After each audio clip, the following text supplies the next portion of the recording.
Ya oke, Dik Galuh. Oh sing melek karek aku dhewe lho. Dik Galuh nggih. Karo Pak yo kancamu sing melek kabeh.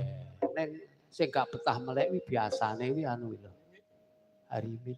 Panjak mburike wis entuk wis entek udut pirang glintir.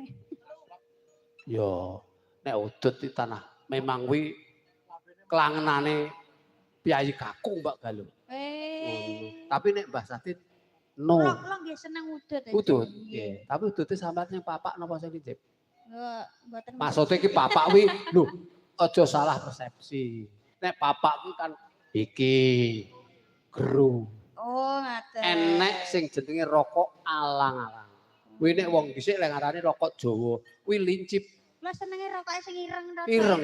Oh, ireng kuwi anu. Serutu, kuwi rega larang. Tapi nek Pak Lasno jenenge nek rokok jere anu, Tingwe. Nek Mbah Lasno kuwi Tingwe, tuku 3 nyang baun. Weluke padha karo pediang. Walah nek diwoke rokoke segala mau. Monggo dilanjut karo nggo melek-melekan sing icik melek nang kene. Monggo.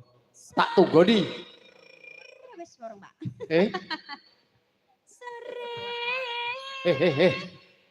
Ora sanggo sore. Wengi-wengi. Wengi. Wong wis jam piro ki kok. Nah.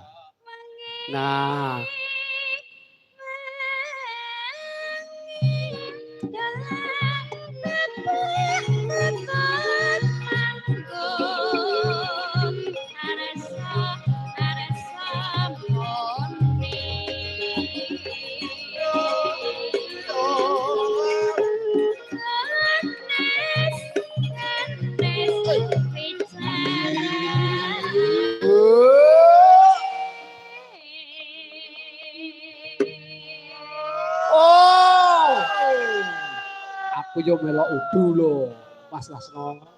Nggih, kabeh kula bagi. Nggih kula bagi. Ora sah. Aku sesuk tak ngedos dhewe. Monggo.